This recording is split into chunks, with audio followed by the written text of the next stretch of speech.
Everyone, I'm the Fake Psychic, and welcome back to Let's Play Super Paper Mario. When we last left off, we had finished... we're about halfway through this chapter, thank God. This one's also probably going to be sped up a lot, because it is 34 minutes long. Not even joking, this is so stupid. But don't worry, no music, because that's also pretty boring, but I will be talking over the speed up. But seriously, this is just ridiculous. I mean, ridiculous. And you can shut up, because this is stupid. It's precision platforming again, and if you fall, most of the time you will fall all the way back to the bottom. At least for the first little bit, you can just kind of cheese it with Luigi's super jump. And the music isn't that great either, and it makes me want to claw my ears out of the sound designers and the level designers. At least the last chapter, from at least what I remember, because I remember this chapter being a lot less annoying too. But at least, oh, stupid crazy thingies. Ow. Ow. I distinctly recall the last chapter being a lot... Aw, the peach went down on the floor. Oh, falling down. I guess that's a good time to start the speed up. Alright, I'm going to try to talk a little bit more about what I meant to talk about more in that last sped up part. Basically, I think Super Paper Mario has a lot of really good ideas. The platforming is decent. The story, if you take out all the stupid parts, is good, and the level aesthetics and ideas are very good. Not the design. Not the design at all. Like the video game Heaven and Hell, that's a really cool idea, and it's something that's really not been touched on a lot that I know of. This music is very fitting for talking about game design.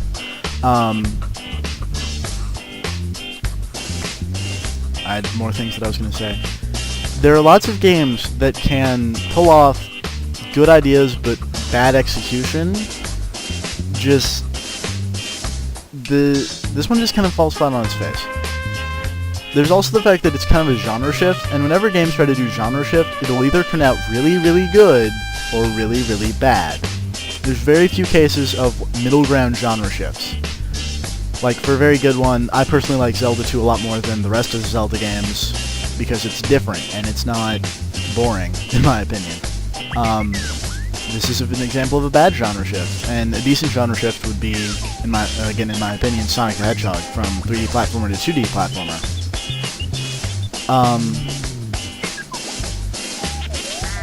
Also, one thing that I have to kind of... If I had to review this game right now, I would probably give it like a 4.5 out of 10.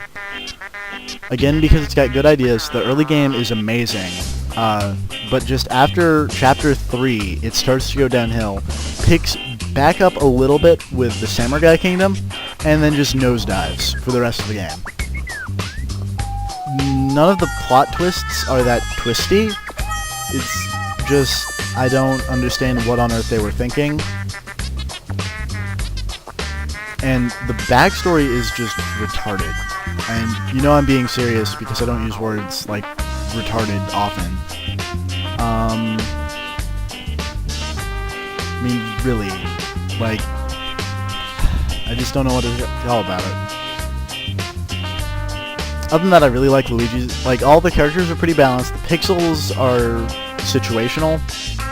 Like, I mean, my favorite pixels are Carry, Cudge, and Throw, because they're so versatile. You can just use them whenever you need them. But most of the other pixels are very, very situational. Also, these red apples are going to come back to bite me in the rear end. Basically, the whole plot of this chapter, well, this section of the chapter, is you need to find these apples so you can wake Peach from the deep sleep of the golden apple. And it's kind of annoying to get to it because I completely missed it the first time I was playing through this and recording.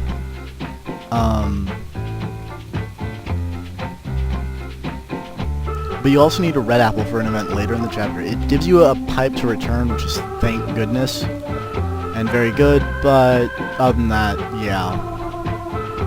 but you can tell what game I was thinking about when I was picking the music. That's also just, like, I mean, after Paper Mario 1, the entire Paper Mario series seemed to have the problem of good ideas, not that great execution. Because, I mean, the first one is one of my favorite games ever. Paper Mario 2, I know I'm going to get a lot of hate, mostly from one of my friends for saying this, but he knows it already. But I don't really like Paper Mario 2. It just seems more contrived. The early game is boring as all get out. Like, it's just... It starts getting good around Glitz Pit. The Dupless chapter sends it into the toilet, and I just kind of gave up with the Dupless chapter because it sent it very far in the toilet, and I got very lost. Also, these skips means that I paused to check my FAQ because I was very lost at this point, and also very frustrated.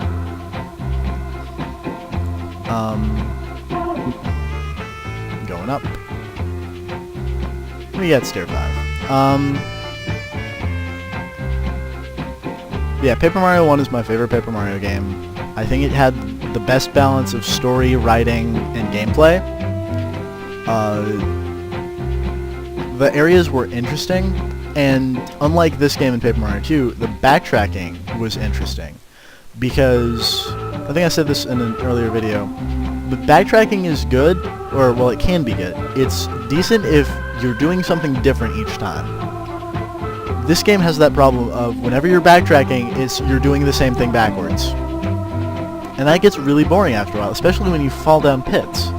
Because I'm just having to redo this entire platforming section all over again.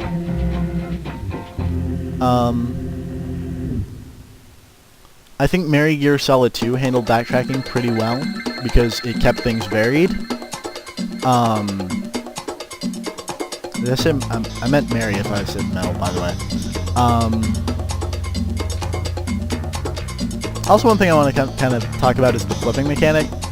Good idea on paper, kind of bad idea in execution. Not horrific idea, but see, if it tells you to do things like, oh, you're stuck in an impasse and you need to flip to do it, and then you do it and there's nothing there, it kind of breaks the, I don't know what the word I'm looking for here is,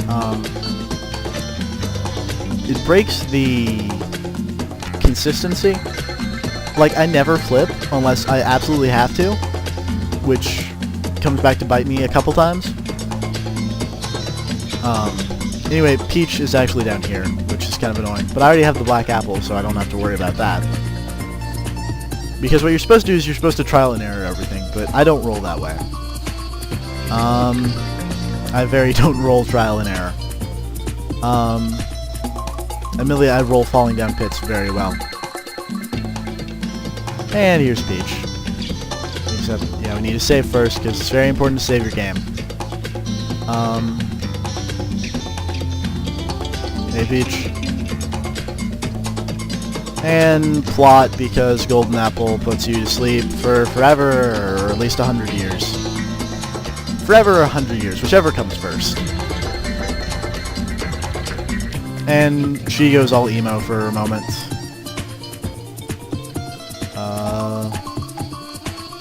Taboo fruit. That just so happens to be the black apple that I already have. And, yeah, basically, what we're supposed to do is we're supposed to trial and error everything, because all of them have different effects.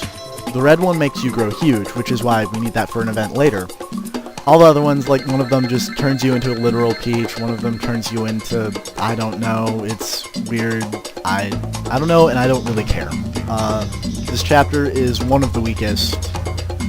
This one and the Kragnon chapter are probably the weakest chapters in the game, in my opinion. At least, Chapter 8 makes a half-hearted attempt to tie it all together, and I respect it for giving it an effort. And I jumped to where I needed Peach because backtracking is boring. This entire video was like 34 minutes long, and I've compressed it to 13 minutes because of speed and jump cuts. Those flip cursias will flip your controls. This only becomes annoying when you try to press down to super jump and realize that you have to press up. But at least it runs out, and yeah, I screwed that jump up pretty bad. But it's gone, so we're all good. Also, here's where the level design gets really weird. Like, why are these arches floating? I mean, I know it's video game heaven, but at least Paper Mario games normally work with the laws of physics. Let's put it that way. Admittedly, of course, there are these floating blocks that are in every Mario game ever, so I don't know why I'm complaining about physics.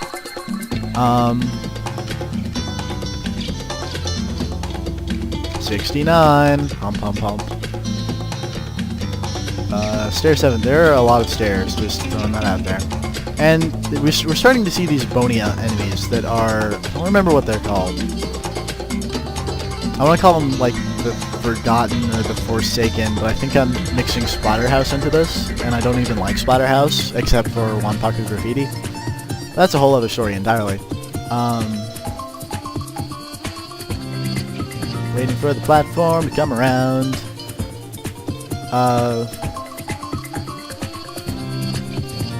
Yeah.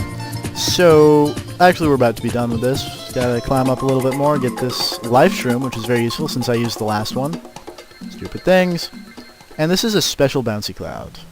He wants to grow big. Luckily, see, it gives you the pipe right there.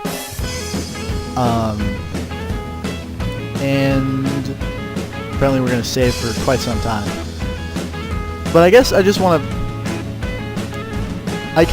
This is a really weird thing to be talking about, but I chose the music to fit my mood at the time. Like, it goes from okay to happy, down, and then I'm, like, really happy at this point because chapter's almost over.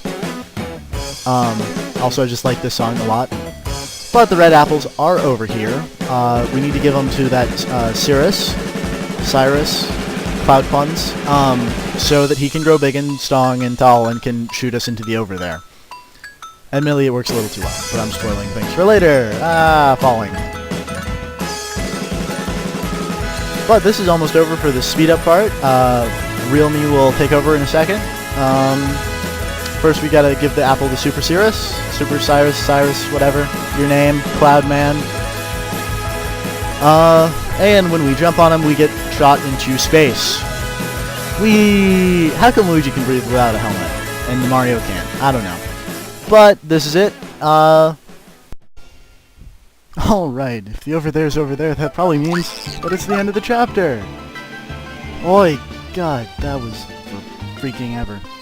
I got so frustrated recording this, you have no idea.